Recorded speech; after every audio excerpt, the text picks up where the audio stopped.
자, 객체지향형 프로그래밍에 대해서 좀 설명을 드리도록 하겠습니다. 자, 객체지향이라고 하는 것 자체는 실제적으로 베리어블이 아닙니다. 오브젝트를 대상으로 하는 거기 때문에 이 오브젝트를 어떻게 정의하느냐에 따라서 그 결과가 굉장히 다르다라고 말씀드릴 수 있습니다. 그래서 이 오브젝트가 뭐냐 하는 부분을 우리가 정의를 해야 되는 거고요.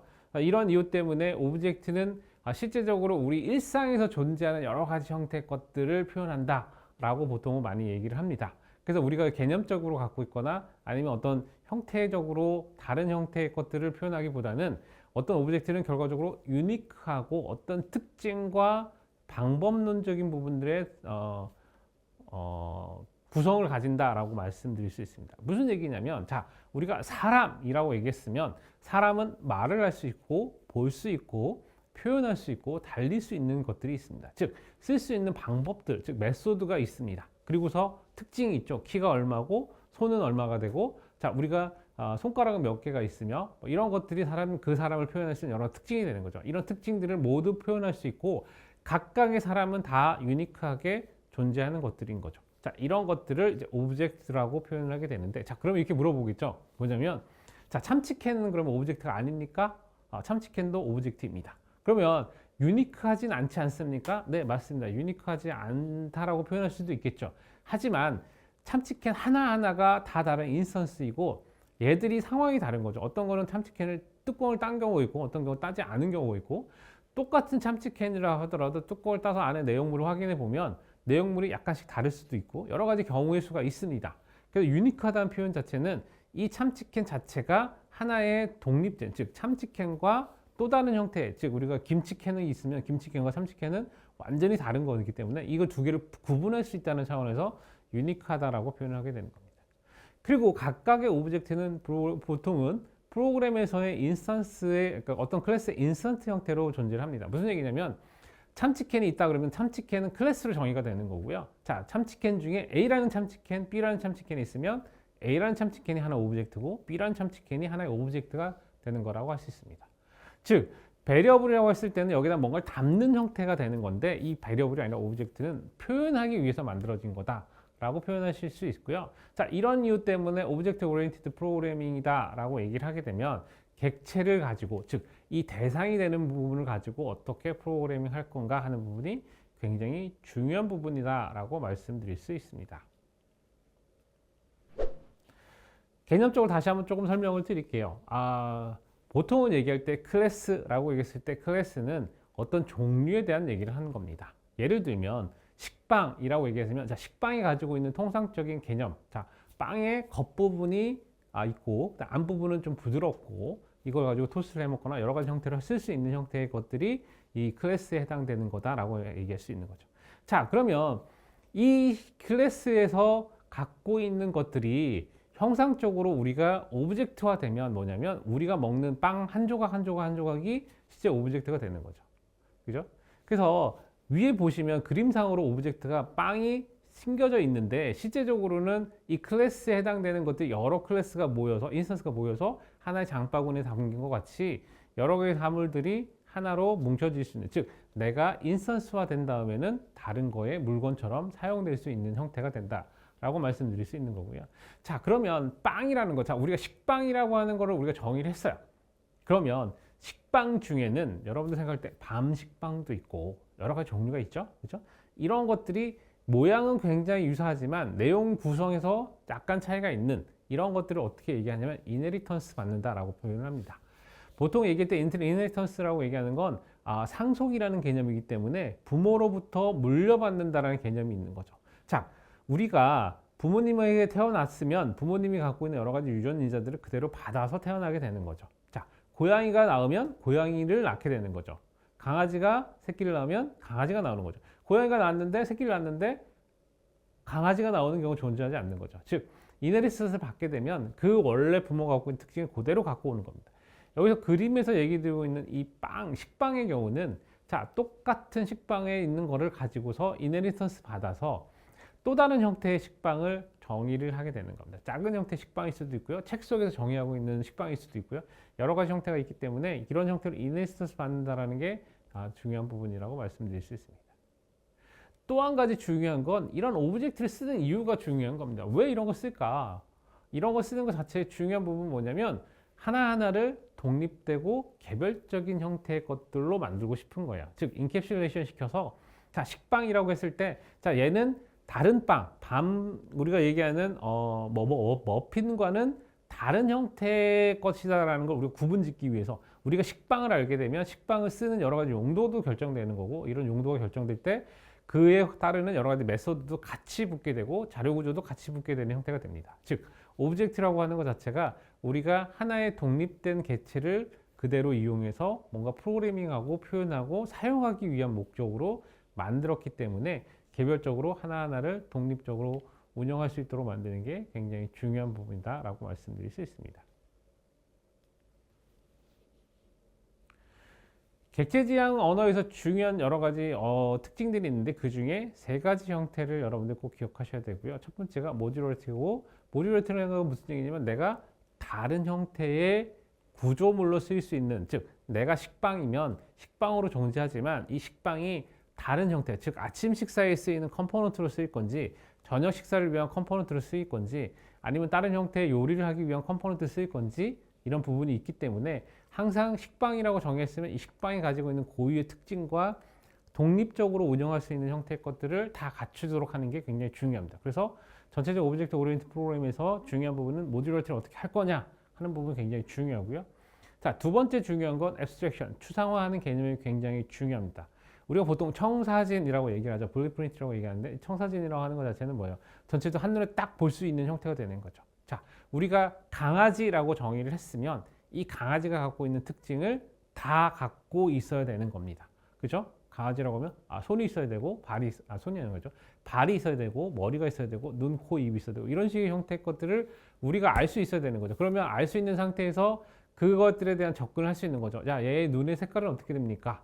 털은 얼마나 깁니까? 라고 하는 것처럼 우리가 앱스트랙션을 기반으로 해서 뭔가 접근을 할 수 있게 되는 거고요. 자, 마지막으로 세 번째는 인캡슐레이션입니다. 인캡슐레이션이라는 건 뭐냐면 우리가 원하는 형태 것들이 다 보여줄 필요가 없어요. 식빵이라고 했을 때 그 안에 들어가는 만들어지는 재료가 밀가루를 몇 그램 쓰고 뭘 어떻게 했고 하는 부분은 내부적으로 갖고 있으면 되는 거예요. 외부에서 봤을 때는 식빵을 쓰는 용도, 그걸 접근하는 용도, 즉 뭐냐면 여러 가지 내부적으로 쓰는 것들이 굉장히 많이 있지만 그 중에서 외부에 공개돼야 될 건 몇 개만 공개를 하는 거죠. 자, 사람을 예를 들어 보도록 하겠습니다. 사람을 예를 들면 사람의 경우는 굉장히 많은 말도 하고 표현도 하고 사람과 뭐 감정을 공유하기도 합니다. 그렇지만 표현되는 거하고 내부적으로 갖고 있는 사람들의 생각과 상태는 다른 거죠. 즉 내부적으로 굉장히 복잡한 형태가 있지만 겉으로는 웃고 있을 수도 있는 거죠. 이런 것처럼 인캡슐레이션을 했을 때는 외부에서 전달해야 될 것과 내부적으로 처리해야 될 걸 완전히 분리시키고 분리시킨 거 가지고 우리가 필요한 것들만 외부에다 제공시키는 게 굉장히 중요한 부분이다 라고 말씀드릴 수 있는 겁니다. 자, 그래서 오브젝트 오리엔티드 프로그램에서 보통은 클래스라고 하는 개념을 쓰게 되고요. 이 클래스라는 개념 때문에 파이썬도 마찬가지로 이 클래스라는 개념을 사용하고 있습니다. 그래서 멤버 펑션이라고 하는 형태로 각각의 클래스들이 어떤 형태의 액션들을 취할 수 있는가에 대한 것을 정의를 하고 있게 되는 겁니다. 자, 그래서 실제적으로 예시를 들어보면 이런 프로그램이 있다라고 가정을 해보자고요. 자, 크레딧 카드에 대한 부분에 클래스를 만들었어요. 자, 형상은 크레딧 카드인 거죠. 자, 크레딧 카드면 어떤 형태의 기능을 가질 수 있죠? 우선 크레딧 카드에 대한 속성을 정의해야 되겠죠. 그죠? 속성은 뭐냐면, 이 사람은 소유주가 누구이고, 이 사람이 연결되어 있는, 이 카드에 연결되어 있는 은행은 어떤 은행이 연결되어 있고, 자, 어카운트 정보는 어떻게 되며, 그리고 여러 가지 쓸 수 있는 리밋이 얼마나 되고 이런 형태의 여러 가지 정보들이 필요하게 됩니다. 자, 이런 것들 때문에 자, 이닛이라고 하는 것은 처음에 이 인스턴스가 만들어졌을 때 기본적으로 생성되는 것들이에요. 그래서 내가 갖고 있는 커스터머에 대한 정보, 뱅크에 대한 정보, 어카운트 정보, 그 다음에 리밋이나 밸런스에 대한 부분까지를 자, 내부적으로 데이터를 갖고 있게 되는 겁니다. 그리고서 이 크레딧 카드가 제공되는 펑션은 두 가지를 제공하고 있는데 여기는 뭐냐면 get customer하고 get bank라고 하는 겁니다. 즉 내가 카드를 만든 다음에 어떻게 해야 돼요? 등록을 해야 되는 거죠. 그죠? 등록을 해야 되는 거고 등록한 다음에는 사용할 때는 어떻게 돼요? 자, 크레딧 카드 딱 긁으면 자, 커스터머 누구야? 어느 은행에서 돈을 인출해야 돼. 이걸 확인해야 되는 거죠. 그죠? 외부에서 봤을 때는 get customer와 get bank를 통해 가지고 필요한 경우를 사용하게 되는 거고 이렇게 쓰는 경우도 있지만 또 다른 방법은 뭐예요? make payment. 내가 얼마를 너한테 이 카드를 통해서 쓸 거야 라고 접근을 하게 되면 이 make payment 하는 값만큼 실제적으로 실제 크레딧 카드를 통해서 지급을 할 수 있도록 내부적인 펑션이 있는 거죠. 밖에서 봤을 때는 크레딧 카드를 내가 썼으니까 make payment 해가지고 지불을 하는 겁니다. 지불을 하는 건데 내부적으로 이 페이먼트 하는 과정 속에서 커스터머 정보를 얻거나 뱅크 정보를 얻거나 아니면 지불에 관련된 여러 가지 프로세스를 다 수행하게 되는 거죠. 밖에서 봤을 때는 몰라도 되는 거죠.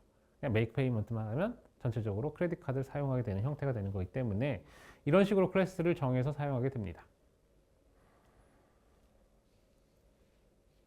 자, 앞에 있는 클래스를 예를 들어 다시 한번 더 볼게요. 이제 컨스트럭터라고 하는 게 있습니다. 아까 얘기해 드린 것처럼 오브젝트가 클래스에서 인스턴스화 되는 게 오브젝트라고 말씀을 드렸는데 그러면 앞에 얘기했던 크레딧 카드라고 하는 클래스를 우리가 처음에 생성을 딱 했어요. 생성을 했으면 아무것도 없는 더미 카드일 수도 있지만 대부분의 경우 뭐예요? 사람 이름 들어가고 뱅크 정보 들어가고 카드 정보 들어가는 형태가 되겠죠. 그래서 여기도 마찬가지로 생성될 때 크레딧 카드라는 값을 생성할 때 존이라고 하는 사람이 퍼스트 뱅크에서 이런 번호의 계좌를 가지고 있는 사람이 처음 사용을 등록합니다. 즉 카드에 대한 정보를 생성합니다. 그러면 이제 CC라고 하는 값에다 넣었으니까 CC라는 오브젝트는 앞으로는 이 크레딧 카드의 정보들을 다 가지고 있게 되는 거죠.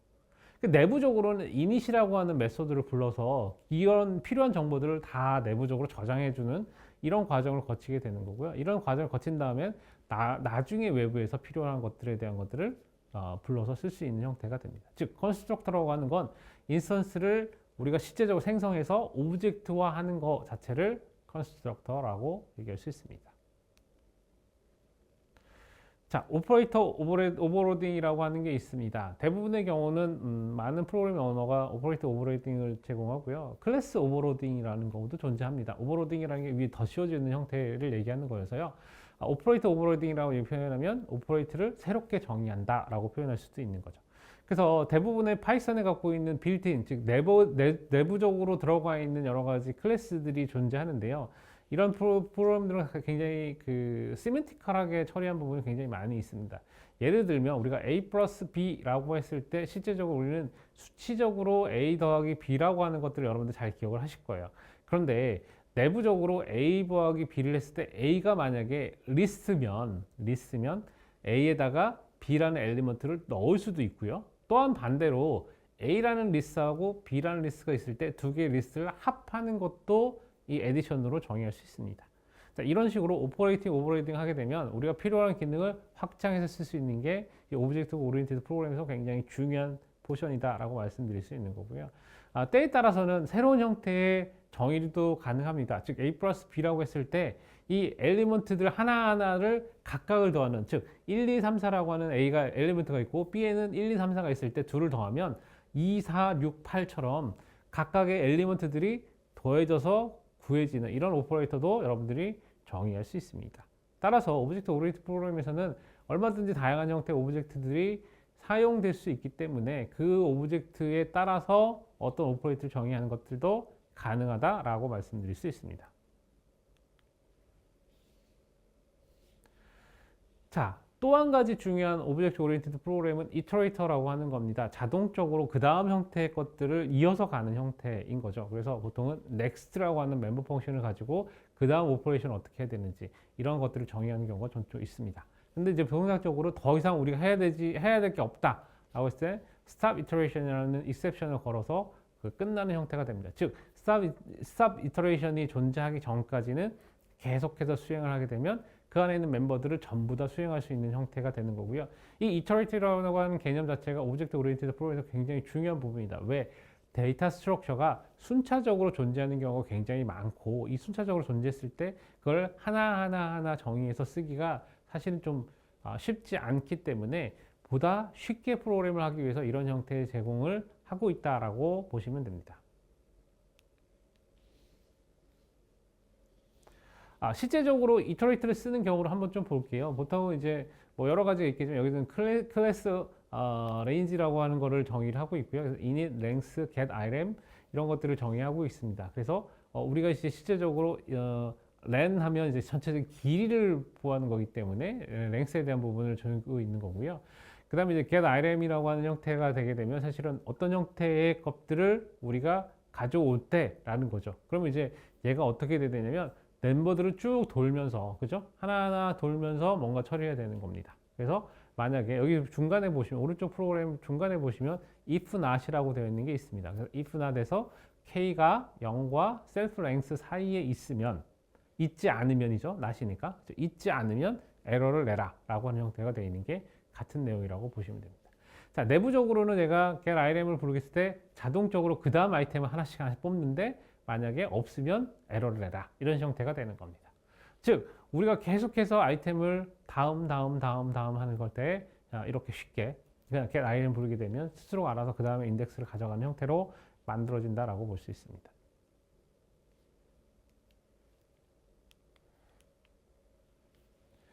자, inheritance라는 개념은 있습니다. inheritance라고 하는 건 기본적으로 우리가 모듈화하거나 아니면 하이라키컬한 오거나이제이션, 즉 구조적으로 뭔가 프로그램 할 때 굉장히 중요한 부분입니다. 아까 상속이라는 개념으로 제가 설명을 드렸는데요. 자, 부모의 특징을 내가 상속받았으니까 부모에 있는 특징을 그대로 나도 가지고 있겠죠. 자, 그럼 이렇게 생각해 볼 수 있습니다. 제 아들은 저를 닮았지만 저와 다른 부분이 있습니다. 저와 같은 부분도 있습니다. 기본적으로 제 모든 특징을 아들에게 그대로 정보를 전송한 다음에 아들에게 맞는 특성을 조금 더 수정하게 되면 아들에 맞는 형태의 오브젝트를 만들기가 쉬워지겠죠. 이걸 왜 하냐 그러면 대부분 같은데 다 같고 한두 개만 다를 수 있어요. 이럴 경우에 굳이 새로 정의하는 것보다 기존에 있는 것들을 인헤리턴스 받은 다음에 내가 약간 수정하는 게 훨씬 더 효과적일 수 있습니다. 이런 이유 때문에 인헤리턴스라고 하는 것 자체가 모듈화하거나 개념적으로 하이라키컬한 오거나이제이션을 만들 때 굉장히 중요하다고 할 수 있는 거죠. 자, 우리가 분류를 많이 하게 됩니다. 예를 들면 사람은 포유류가 되는 거죠. 그래서 뭐 사람까지 가지 않더라도 자, 강아지를 푸들을 한번 예를 들어 보도록 하겠습니다. 자, 푸들이라고 하는 건 포유류에 해당되는 거죠. 그럼 포유류가 갖고 있는 기본적인 특징이 있습니다. 포유류가 갖고 있는 특징이 있는 상태에서 객과, 즉 개들에 해당되는 과들이 갖고 있는 특징도 갖고 있는 거죠. 객과 중에는 우리가 통상적으로 갖고 있는 푸들도 있지만 늑대나 다른 형태의 객과들도 있습니다. 자, 이런 객과라고 하는 특징들이 대부분 다 갖고 있는 공통적인 특징들이 있는 거고요. 그 객과들 중에 다시 푸들로 인헤리턴스 받으면 자, 얘는 포유류에 대한 특징도 가지고 있고 개들이 갖고 있는 특징도 가지고 있고 푸들이 갖고 있는 특징도 가지게 됩니다. 즉 인헤리턴스를 통해 가지고 공통적인 것 부분들을 우리가 계속 받아오기 때문에 푸들을 정의할 때 사실 푸들에 해당되는 내용들만 수정해 주면 되는 거죠. 그러면 공통적인 부분에 있어서는 기존의 걸 그대로 가져왔기 때문에 자, 푸들은 객과에 해당되기 때문에 거기서 쓸 수 있는 여러 가지 멤버 펑션이나 오퍼레이션들도 그대로 쓸 수 있다라고 생각할 수 있는 거죠.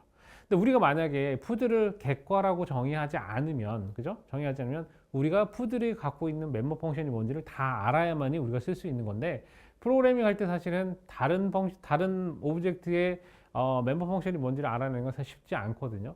물론 선 지식이 있으면 잘 되겠지만 어쨌든 이런 이유 때문에 인헤리턴스 쓰게 되면 구조적으로 하기도 편하고 다른 사람과 소통하거나 공통된 부분을 뽑아내기 굉장히 유리합니다. 이런 이유 때문에 모듈화하고 하이라키컬 오거나이제이션을 하는 게 굉장히 쉽다라고 말할 수 있고요. 그리고 이제 기본적으로 기존에 존재하던 클래스를 베이스로 하기 때문에 이것 자체가 굉장히 효율적으로 운영할 수 있다라고 하는 부분이 되겠습니다.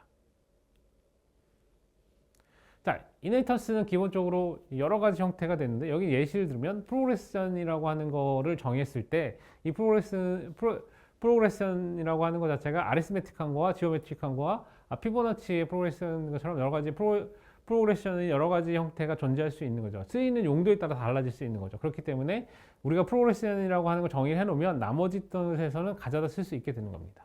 자, 예를 들어 볼게요. 여기서 보시면 실제적으로 이닛이라고 하는 거 동일하게 정의되어 있습니다. 그래서 오른쪽에 있는 게 프로그레션이라고 하는 게 일반적인 형태의 것들을 정의를 하고 있는 거고 그 다음에 실제적으로 아리스메틱 프로그레션하고 지오메트릭 프로그레션에서 둘 다 이닛이라고 하는 값이 존재를 합니다. 근데 보시면 스타트가 0, 여기 인크리먼트가 1, 아래는 보시면 베이스가 2, 스타트가 1 이렇게 이닛 할 때 다른 값을 정의할 수 있습니다.